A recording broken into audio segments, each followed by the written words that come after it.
Estimados alumnos, estimadas alumnas del curso de Psicología a través del arte y el humor. Les envío a todos mis saludos. Ya llegaron los saludos de Rodrigo también. Esto de la cuarentena nos obliga a ser muy creativos en cómo ir resolviendo estos encuentros semanales. Hoy es domingo 19, estoy preparando las clases para mañana, lunes 20. Bueno, mi deseo de que ustedes anden muy bien, lo mejor posible en este contexto, que nos obliga a todos a sacar la mejor versión de nosotros mismos para seguir adelante, para mantener el ánimo en alerta, con esperanza, con deseo de que todo salga bien en este momento difícil, en este momento inimaginable. Hay un dicho que aprendí una vez en una película que me gustó mucho que dice: la vida tiene más imaginación que nosotros. La vida es más creativa y tiene más imaginación que nosotros. ¿Quién se hubiera imaginado hace unos cuantos meses atrás nuestra realidad hoy? Bueno, el desafío es ver también qué podemos sacar de estos contextos, qué podemos crear en ellos. Bueno, en nuestras últimas clases avanzamos mucho, digamos. Vimos una película que tenía que ver con Paul Auster. Y bueno, vimos una película que la vimos básicamente porque nos gustaba mucho poder... Miren, yo voy a hacer así, no se asusten. Wow, he aprendido a usar las tecnologías de este modo. Entonces he encontrado la manera de ser feliz con lo más parecido que tengo a un pizarrón. Entonces yo ahora no solamente puedo ver la cara, sino que puedo ir escribiendo algunas de las cosas de las que vamos charlando y a mí me parece que es un buen método para que no se pierda solamente en charla, sino que de repente algunos conceptos se vayan registrando. Pero bueno, yo les decía que habíamos trabajado en las últimas clases con esta película, Smoke, y lo habíamos hecho básicamente porque uno de nuestros personajes estaba pasando como por un momento de parálisis creativa, ¿sí? Es decir, nuestro personaje Paul había pasado por determinadas circunstancias en la vida, cosas muy azarosas. Estuvimos trabajando la idea de cómo lo azaroso a nosotros también nos puede atravesar profundamente. Lo azaroso a veces puede ser muy fasto, muy afortunado, pero lo azaroso también puede ser muy nefasto. Nada de fortuna, de ahí viene lo de lo fasto o lo de lo nefasto. Y que bueno, en el caso de Paul, atravesado por lo nefasto, por estas cosas que son azarosas pero que pueden ser destructivas, nuestro personaje cae en una parálisis creativa, ¿sí? Cae en un momento como de depresión, de ensimismamiento con respecto a su mundo interno, a un proceso de duelo que lo lleva a él como a una incapacidad cada vez mayor de poder conectarse con el mundo, de poder conectarse con los otros. Y vimos una escena donde casi que lo pisa un camión, digamos, porque del grado de desconexión con la realidad externa que está teniendo, ¿sí? Entonces, a nosotros nos interesa seguir como trabajando por esa línea de pensar de qué se tratan los procesos creativos asociados a la salud mental, ¿sí? Es decir, en nuestro personaje no solamente nos interesa su parálisis creativa, sino que nos interesa poder vincular que esa situación como de parálisis creativa en la cual él se encuentra está ligado como con un momento psicopatológico, de un momento que es como de depresión vital. Es decir, él no está degustando de la vida, en gran parte ligado a, bueno, la experiencia que ha vivido, pero a un psiquismo que ahora ha quedado, que no tiene capacidad para poder reelaborar y poder transformar y poder resignificar aspectos de esa propia vida, y la vida se empieza a hacer entonces como mucho más dolorosa, mucho más insatisfactoria, mucho más aplastante para el pobre Paul Auster, y quizás lo que le esté faltando es oportunidades para que eso que le ha pasado se integren dentro de sí mismo y dentro de una historia de su vida que sea un poco más amplia y que pueda tolerar lo acontecido, ¿sí? Hay una expresión muy clara, digamos, ligada a la falta de salud psíquica, digamos, ¿sí? Hay algo que como que está estrechamente ligado, y eso que está estrechamente ligado, voy a ver si puedo escribir lo que quiero escribir, es la idea de esto es como lo que se opone a la creatividad. ¿Se comprende? Es decir, lo que se opone en gran medida a la creatividad, voy a seleccionar, es justamente la idea de la repetición. Hay repeticiones que nosotros las hacemos todos los días, hay cosas que nosotros las repetimos cotidianamente y son repeticiones absolutamente necesarias para nuestra supervivencia, pero cuando estoy hablando de la repetición en la idea de como algo opuesto a la creatividad, yo estoy haciendo referencia a lo que sería algo así como una repetición neurótica. ¿Sí? A una repetición neurótica. ¿Qué sería como una repetición neurótica? Bueno, es un poco lo que estaría pasándole a nuestro personaje con esta cosa de quejarse de...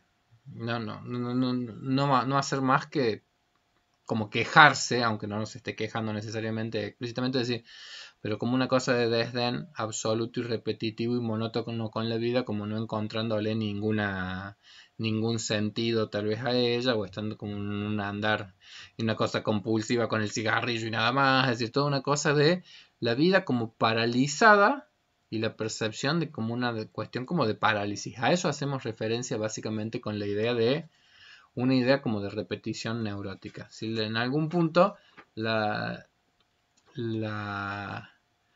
salud psíquica, la vitalidad, tiene mucho que ver justamente con las posibilidades creativas, es decir, con las posibilidades de que nuestra vida vaya tomando rumbos diversos, que nuestros deseos de aprender, por ejemplo, estén presentes, y el aprender es ni más ni menos que romper con ciertas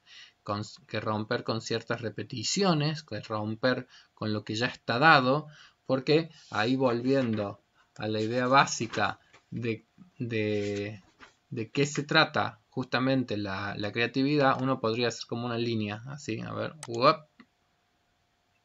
a hacer así, como una línea. Entonces yo pondría de este lado lo dado, lo constituido, lo ya consolidado, ¿sí? Lo constituido, lo establecido. Todo eso vendría a ser, uno podría decir directamente lo que le llamamos lo dado, lo establecido, lo constituido, lo conocido, lo estable,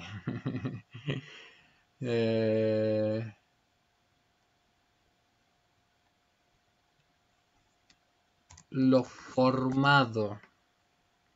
Estoy haciendo entonces, como una cuestión para distinguir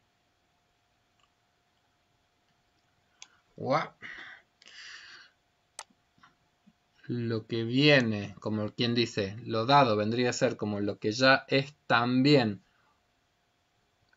algo que está establecido, algo que está constituido, algo que está estable, algo que está formado. Bueno, nosotros la experiencia vital se caracteriza por un interjuego que siempre está entre lo que está dado, establecido, constituido, etcétera, etcétera, etcétera, y lo que va a venir a romper con todas estas estructuras.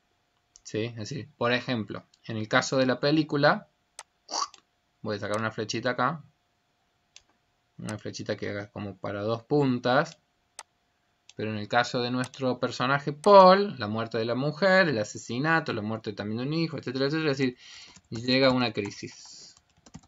¿Se comprende? Es decir, ¿qué es una crisis? Lo dado, lo establecido, lo formado, lo conocido, lo estable, todo eso que hacía que la vida tuviese cierto orden, cierta regularidad, cierta... Y ven que ahí yo no estoy hablando de una cuestión que sea una repetición neurótica, ¿no? Simplemente estoy hablando de lo establecido y lo constituido, es algo que es muy experiencia cotidiana de cada uno de nosotros, justamente en todo eso que está haciendo lo que nos provee de estabilidad, lo que nos provee de continuidad, lo que nos provee de una cierta percepción de equilibrio o de orden o de significado. Entonces, Paul, su señora, la vida, el trabajo, el proyecto, tener un hijo, etcétera, etcétera. Bueno, se atraviesa un evento, en este caso que es accidental, una crisis accidental, como es el atraco, el asesinato, la muerte, se produce una brutal crisis que lo que va a poner es en tensión y que va a destruir todos los aspectos que están dados, establecidos, constituidos, estables, formados, etc. Así como todo eso es algo profundamente sostenedor, cuando se produce una crisis, aparece una desorganización absoluta de todos estos elementos. ¿Se comprende? Si se produce una desorganización y se produce un caos. ¿Sí? Es decir, se produce un caos. Que no es lo mismo que una nada. Es decir, se produce un caos. Ustedes si piensan en las... por ejemplo, en los mitos de la constitución del universo, los mitos griegos hablan de un caos, que fue lo que precedió al cosmos. Entonces, el caos no es una nada, sino que el caos es como un conjunto de todas las cosas amalgamadas, apelotonadas en un punto, y del estallido, ese caos empieza como a organizarse o a configurarse el universo. Entonces, caos no es sinónimo de nada. Caos significa que las cosas están, pero están entonces en un momento en donde hay una ambigüedad, hay una desconstitución, hay una cosa informe. ¿Sí? Bueno, la sensación de caos es la sensación que viene en los momentos en donde se produce un momento crítico. Como nuestro personaje, en el momento crítico, todo lo constituido, todo lo establecido, va a generar un momento absolutamente caótico. Un momento absolutamente caótico. Y ahí vamos a empezar a ver cómo, siempre que nosotros estamos como en algún momento crítico, van a empezar a surgir fuerzas que van a ir, algunas en el sentido más... algunas en el sentido más... disgregante, desorganizante, de tirarnos más hacia atrás, más regresivas, esa sería como la palabra técnica más precisa, es decir, fuerzas que son como regresivas, es decir, fuerzas que quizás nos querrían llevar a las formas y a las formas conocidas, estables, constituidas, más primarias, ¿sí? Como puede ser, por ejemplo, en el caso de Paul, encerrarse sobre sí mismo, como cuando los bebés se ponen en una posición fetal y se retraen y nos vamos, como quien dice, a un útero. ¿Se comprende? Es decir, el movimiento puede ser el tratar de buscar algo muy seguro, conocido de antes, porque es como la forma regresiva para tratar de tolerar este momento crítico que se está viviendo, pero por supuesto que todos esos movimientos regresivos nos pueden llevar a que efectivamente, en vez de poder reorganizar nuestra vida, ¿no? Es decir, esta cuestión crítica que acontece, en vez de poder reorganizarnos, nos lleven a una cosa regresiva. Y por otro lado, junto con esas fuerzas que retraen, con esas fuerzas que llevan más hacia una cosa regresiva, también puede ser que empiecen a emerger otras fuerzas u otras potencias que vayan en la dirección de que este caos, es decir, de que este caos que es el punto de partida, se transforme, como quien dice, en la base, en el material, para que pueda emerger algo nuevo, algo distinto, algo diferente, algo que empiece tal vez a transgredir, a traspasar los límites de lo dado para empezar a llegar, como quien dice, a la zona de lo potencial. ¿Se comprende? A la zona de lo posible. A ver, voy a borrar esto. Voy a borrar esto. Entonces digo, traspasar ese límite de lo ya constituido para empezar a acercarnos a zonas, como quien dice, en donde las cosas ya no están dadas, sino que hay una potencia, hay una posibilidad, hay un desarrollo, hay una transgresión, hay un algo como de ir un poco más allá. Eso va a ser, como quien dice, el ejemplo de la posibilidad de que algo que estaba en estado caótico de eso que estaba en estado caótico puede empezar a emerger una nueva forma, una nueva estructura, una nueva realidad, en el caso de Paul Auster, por ejemplo, es decir, en el caso de nuestro personaje Paul Benjamin, que puede emerger un nuevo Paul, que puede emerger una nueva persona, aunque sea la misma, pero que en realidad va a ser a su vez distinta del inicio de la película. Si al inicio de la película era un escritor enrevesado en una imposibilidad ya de producir, hacia el final de la película lo vamos a ver a un Paul que está dejando de fumar, que puede volver a escribir, que ha hecho cosas como muy ligadas a la paternalidad con ese muchacho al que le ha ayudado y que está con nuevas amistades y la vida nuevamente ha tomado como otros sabores u otras dimensiones, pero a partir de que de lo dado y establecido y lo conocido y lo formado y todo lo demás, hubo algún atravesamiento de un límite, vamos a poner la palabra límite porque también ahí está, es importante, y de ese límite de lo dado establecido hemos logrado pasar a una zona en donde en realidad hay como un nuevo potencial, una zona que va a ser dinamizadora, una zona que no es tampoco sencillo que se produzcan estos cambios y estas transformaciones, porque siempre hacer estos movimientos nos ponen en una cuestión como de ansiedad o de temor,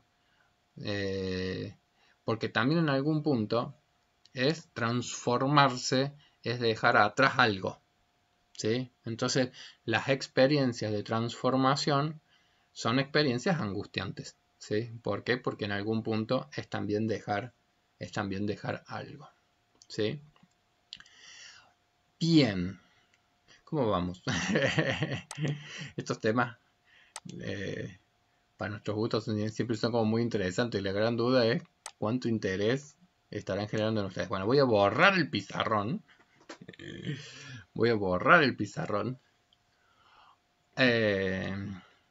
Porque vamos a empezar a trabajar unas ideas conceptuales que, a ver,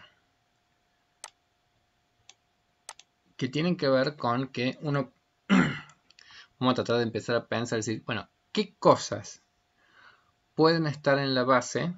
¿Qué cosas, qué aspectos en nuestra constitución histórica tienen que ver con que nosotros tengamos más o que tengamos menos capacidades creativas o qué cosas pueden estar en la vida de Paul, por ejemplo, para que haya caído en cosas tan monótonas, en cosas de tanta repetición? Bueno, entonces vamos a tratar como de empezar a desarrollar cómo nuestro psiquismo, para entender cómo nuestro psiquismo,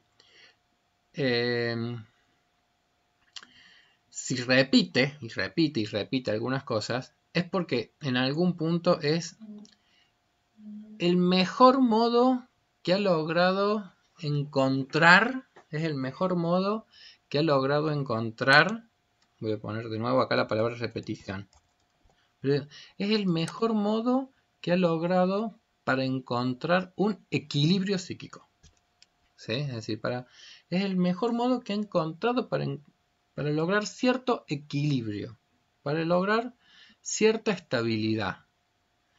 ¿Cierta estabilidad entre qué? Uno podría decir.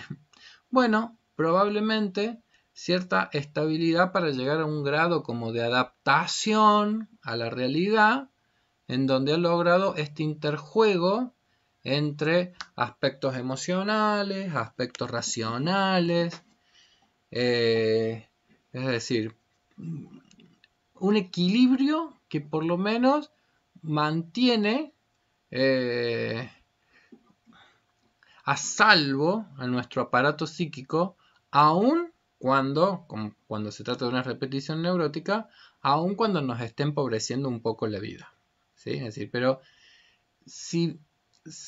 ¿cómo se llama? Si Paul está como está, con poca capacidad creativa, y está como en un momento de mucha depresión anímica, aunque parezca mentira, esos síntomas que él está teniendo, que no son saludables, pero esos síntomas que él está teniendo y esas cualidades que él está teniendo, al menos le posibilitan un equilibrio que en definitiva tiene que ver con que es el modo que ha encontrado para tolerar la vida, que evidentemente tiene todo el derecho del mundo a sentirle intolerable si ha perdido a su señora embarazada en una muerte. Entonces, a tolerar la vida y además a tolerar aspectos del sí mismo, es decir, las emociones que vienen, las emociones que siente, y tratar de tener todavía así como algún tipo de comportamiento adecuado o acorde a la realidad sin volverse completamente loco, ¿sí? Bueno, él está repitiendo, y repitiendo logra por lo menos un determinado status quo. Pero un status quo que se logra cuando se trata de una repetición, como en este caso, que sería una repetición neurótica, que se logra a costa de qué. Voy a hacer así mis dibujitos. Voy a hacer así mis dibujitos. Y un sentimiento, es decir, él logra una adaptación a la realidad, pero con un sentimiento de desvitalización. Vamos a agregar acá. ¿Se entiende? Es decir, ¿qué sentimiento tiene con respecto a la vida? ¿Qué sentimiento vital tiene? Y bueno, el sentimiento es un sentimiento de desvitalización. ¿Se comprende? Es decir, de que la vida no tiene gusto, de que la vida no tiene, como quien dice, sentido, de que la vida es algo que más bien desilusiona, es decir, que la vida no es algo que esté teniendo gusto, de que la vida no es algo en la cual uno vaya a poder disfrutarla, y en el caso de él como artista también está claro que la vida está perdiendo su capacidad poética, es decir, su capacidad creativa, está perdiendo su capacidad humorística, etcétera, etcétera. Es decir, estas ideas que son de un autor que se llama Fiorini, de otro autor que se llama Chiosa, de otro autor que se llama Winnicott. Estamos, trayendo muchas ideas de autores que son del campo del psicoanálisis. Es decir, esos autores consideran que cierto sentimiento de vitalidad, es decir, cierto sentimiento, es decir, de gusto por la vida, de satisfacción, hablan de un psiquismo que no está atrapado en síntomas neuróticos. Y un psiquismo que no está atrapado en síntomas neuróticos en algún punto reflejaría vidas con mucha, como quien dice, satisfacción, gusto. ¿Sí? Bueno. Esos sentimientos de desvitalización, digamos, tendría que ver, según Fiorini, que es el autor que vamos a ir trabajando algunas ideas, de cómo nosotros efectivamente estamos logrando procesar desde nuestras capacidades psíquicas, cómo estamos logrando procesar la realidad. Entonces, acá Fiorini toma las ideas básicas que descubrió el psicoanálisis clásico de Don Sigmund Freud, que es lo que vamos a ir estudiando en estas clases, de que hay modos que son como básicos del procesar y de los procesos psíquicos que entran en juego en la vida. Hay procesos que son básicos y él les va a llamar los procesos primarios. Procesos que son procesos primarios, los procesos más básicos del funcionamiento psíquico. Y después va a distinguir que así como hay procesos que son primarios, ¿sí?, hay otros procesos de mayor complejidad, muy ligados a la educación, muy ligados a la experiencia con otros adultos que nos van a ir enseñando cosas, muy ligados con todo un esfuerzo que vamos a hacer para adecuarnos cada vez más a la realidad externa que a la realidad interna, que les vamos a llamar los procesos secundarios. Los procesos secundarios. Está llegando mi hija acá. Puchuchina, ¿qué haces levantado a esta hora? Perdón la interrupción de la clase. ¿Quieres saludar? Bueno, van a conocer a mi hija. Saluda a la cámara. ¡Hola! Saluda a la cámara. Hacemos un pequeño corte técnico. Tras esta pequeña interrupción técnica, bueno, han conocido a mi niña. Mi niña que poco entiende de lo que está haciendo el padre, clases, por internet y esas cosas. Y ella se gobierna con impulsos muy primarios. Y allá se lanza a conquistar y hacer lo que ella quiere y ella desea, y uno empieza desde los procesos secundarios a tener que explicarle que en este momento no se puede, que ahora tengo que hacer tal otra cosa. Nos va a servir de ejemplo entonces para empezar a distinguir qué es esto de los procesos primarios y qué es esto de los procesos secundarios, ¿sí? Va a decir Freud que nosotros básicamente en esto de los procesos primarios y los secundarios lo que podríamos diferenciar es lo que se denomina el principio del placer versus principio de realidad. ¿Sí? El principio del placer versus el principio de la realidad.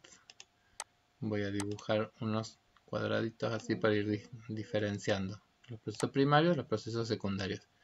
Y dos principios distintos: principio del placer, principio de la realidad. ¿Sí? Entonces, ¿qué es lo que postula un poco cómo es nuestro funcionamiento psíquico?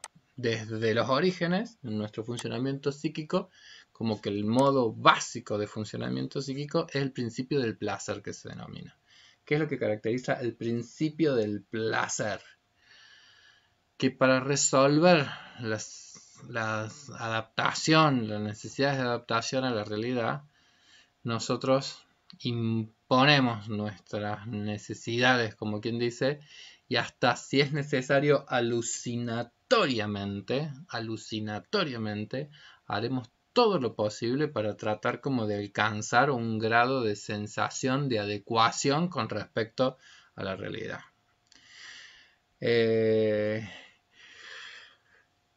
Freud planteaba, es como una idea teórica, ¿sí, no? Pero Freud planteaba que lo que caracteriza a un organismo sería como la necesidad de volver a mantener un equilibrio. Entonces, que por ejemplo, cuando uno es un niñito y está muerto de hambre y llora desesperado de hambre y todo lo demás, y de repente viene la teta y te alimenta y te genera una sensación de saciedad o de placer, ha quedado como una huella de memoria de lo que sería el momento de satisfacción y de equilibración y de regulación psíquica ideal, ¿sí? Entonces, que si de repente después viene otro momento de desequilibrio, de desorganización y todo lo demás, el aparato psíquico lo que haría sería como ir a buscar esa huella de memoria primigenia y hasta alucinar, como quien dice, como alucinar que, qué sé yo, alucinar ese momento, para recuperar ese momento, aunque sea de manera alucinatoria, para volver a tratar de alcanzar esa situación como de equilibrio. Es decir, como que el pensamiento tendría la fuerza mágica como para que la realidad se adecue a la necesidad interna. Entonces, el modo de pensar, el modo más primario del funcionamiento psíquico sería un modo profundamente irracional. Irracional, ¿sí?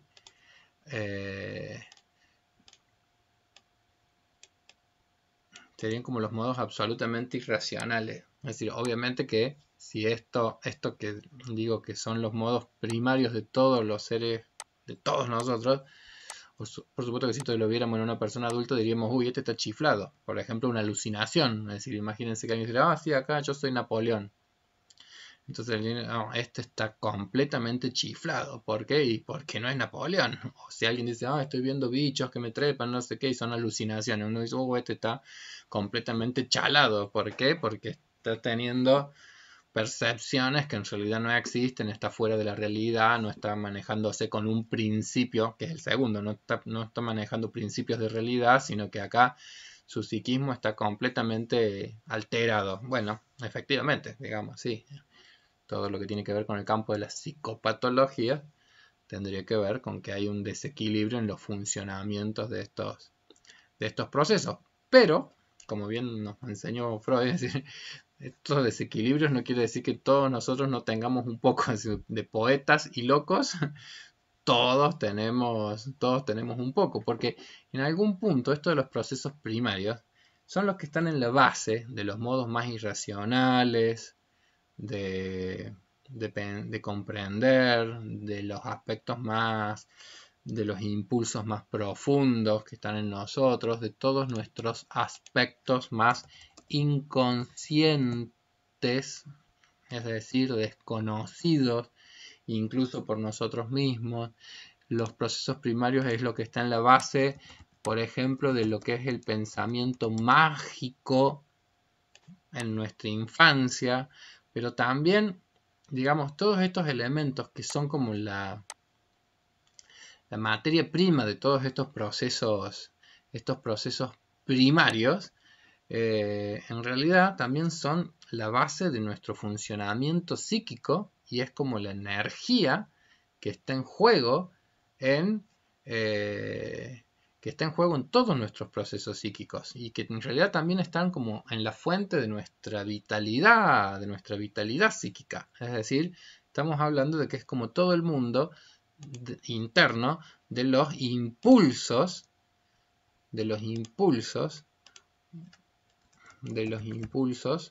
más primarios de nuestra condición, ¿sí? Impulsos sexuales e impulsos agresivos también. Uy, no sé por qué no se alcanza a ver. Ahí está, bueno, ahí está.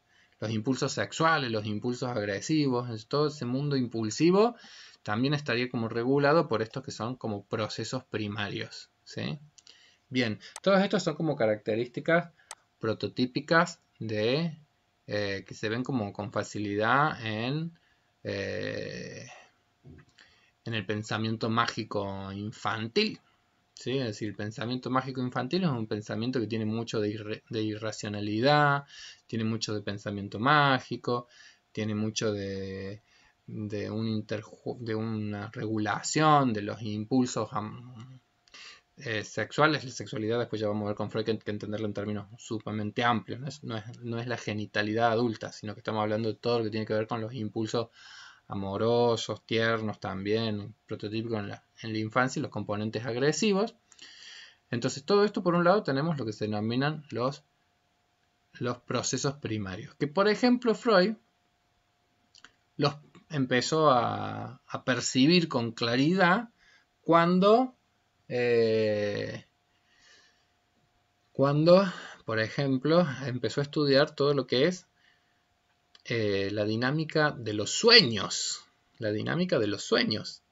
¿Por qué? Porque efectivamente Freud, cuando empezó a analizar los sueños de las personas, vio cómo muchos de los contenidos que emergen en nuestros sueños hablan a las claras de que nosotros, en vez de estar regulados cuando estamos durmiendo y empezamos a soñar, en vez de estar regulados por un principio ordenador de la realidad, nosotros empezamos a ver que emergen aspectos desconocidos para nosotros mismos, inconscientes, aparecen aspectos muy irracionales, aparecen de repente sueños de los cuales uno se despierta extrañado de sí mismo por las cosas que soñó, por las cosas que estaba haciendo, por cosas que tienen contenidos agresivos, cosas que tienen contenidos sexuales, y todo eso que emergió de repente en un sueño, uno cuando se despierta se siente como extrañado de todos esos componentes. Bueno, uno se extraña porque en realidad quien se está extrañando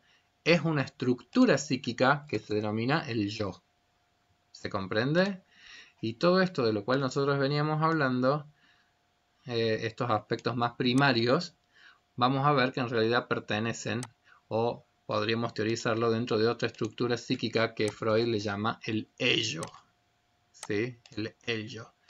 Cuando nos despertamos y hemos estado soñando algo de los cuales nos extrañamos, digo, es el yo quien se extraña. Es decir, son nuestros aspectos ya no irracionales, sino que son nuestros aspectos racionales. Ya no nuestros aspectos inconscientes, sino nuestros aspectos conscientes. Ya no nuestros modos más mágicos de pensar, sino nuestros modos lógicos de pensar. Todos esos son las cuestiones que empiezan a ser, como voy a anotarlos acá, inconscientes, conscientes. Pensamiento mágico, en vez de pensamiento mágico, los procesos secundarios se caracterizan por un pensamiento lógico. Mi pizarrón está un poco desprolijo, pero bueno, ¿sí?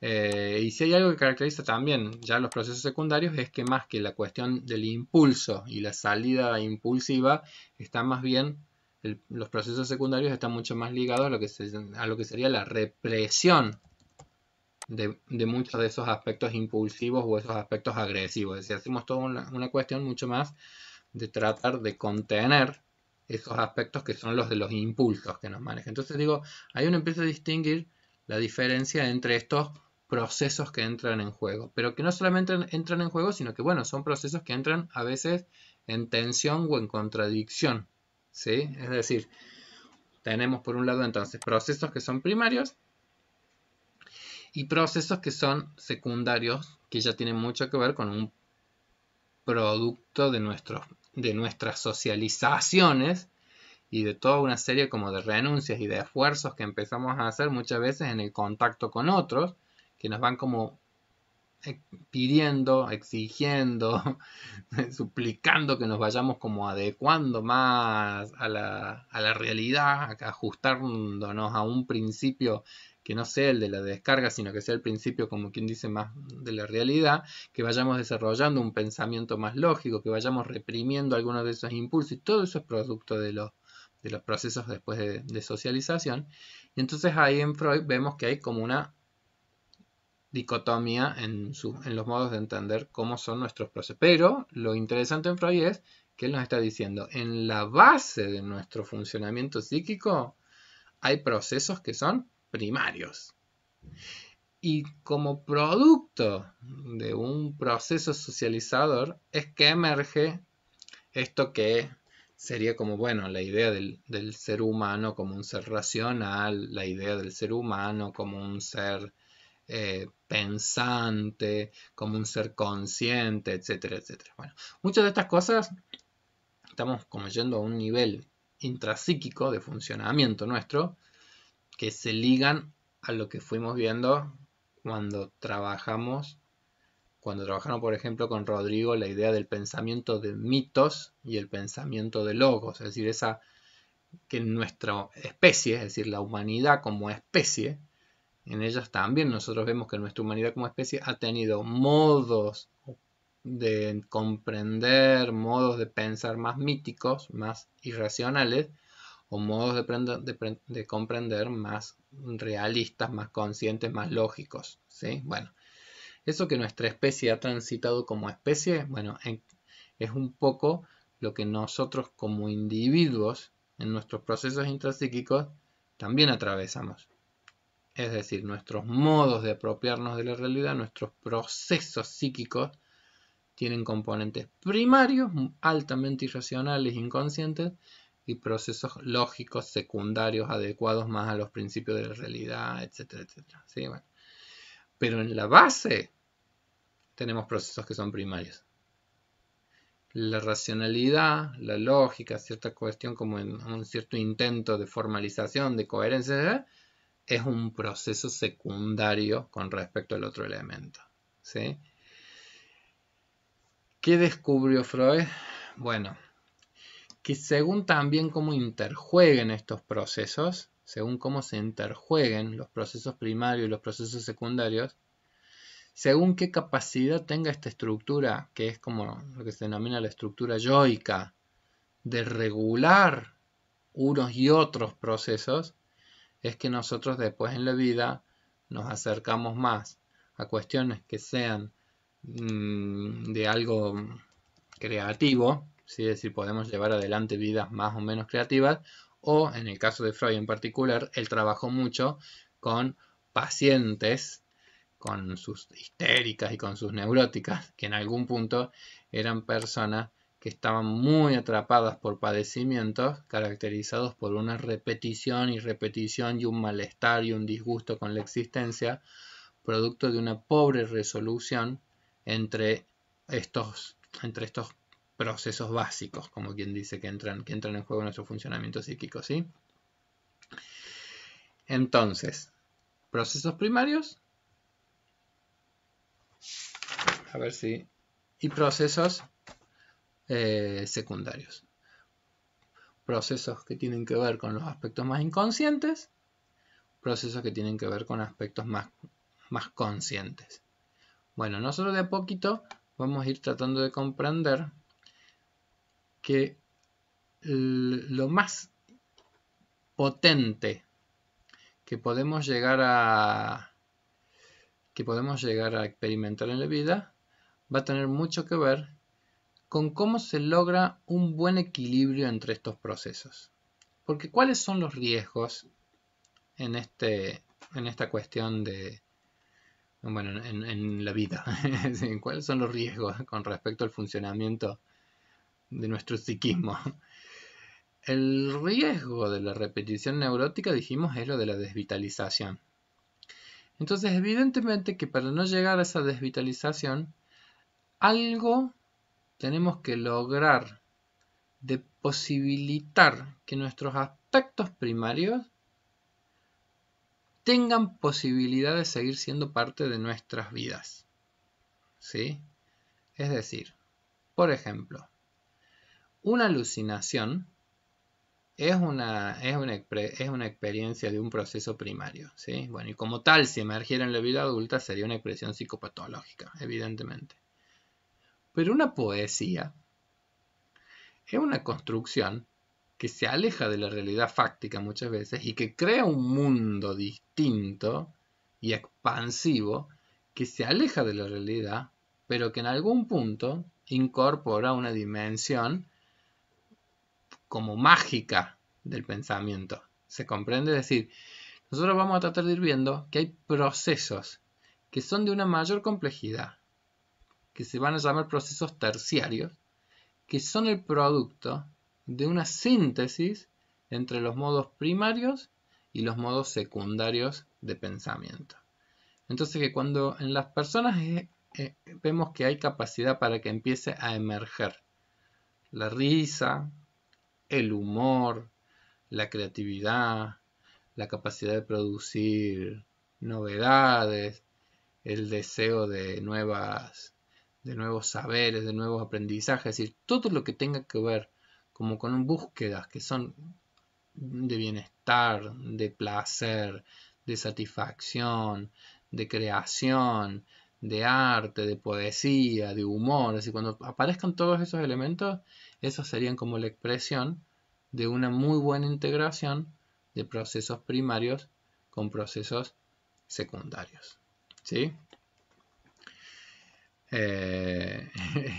Bueno, vamos a volver sobre estos temas. No es que con esto creemos ya haberlo dicho todo, sino que vamos a ir por partes, como decía Jack el Destripador. Vamos por partes, vamos por partes.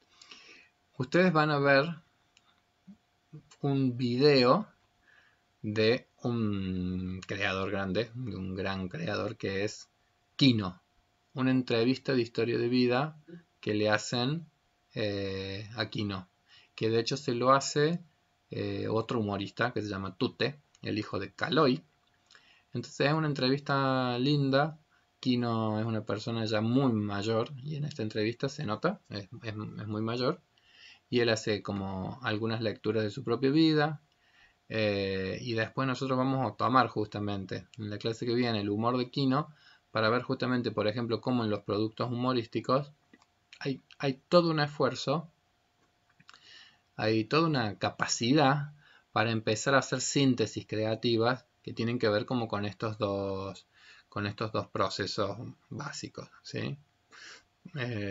Por ejemplo, todo lo que tenga que ver, por ejemplo, con los chistes gráficos de Kino, en donde aparecen cuestiones que sean, por ejemplo, del orden de la sexualidad o del orden de la muerte. Es decir, justamente esos temas tabú, pero que tienen que ver con los impulsos agresivos, con los impulsos sexuales, que son parte de la condición humana, pero que después en términos lógicos, realistas, conscientes y estructurados no tendríamos que enunciar o no podríamos de tocar o no debiéramos de no sé qué cosa, ¿no? Bueno, todas las cuestiones más del deber ser o de la...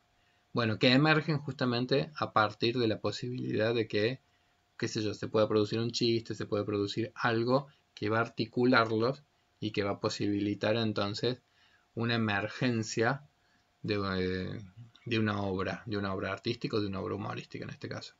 Entonces ustedes van a tener para ver este video de Kino y luego otras reflexiones con respecto a estos conceptos que nos estamos empezando como a meter de a poquito y que por ahí son un poco complejos, hasta difíciles a veces también de explicar. Pero de a poquito los vamos a ir como integrando cada vez más en nuestro modelo conceptual que estamos tratando de transmitir. Bueno, estimada gente, les dejo mis saludos y hasta prontito, hasta prontito. ¿Conocieron a mi hija? Le decimos la Puchuchina. Ese es el sobrenombre. Está bárbara la niñita. Saludos.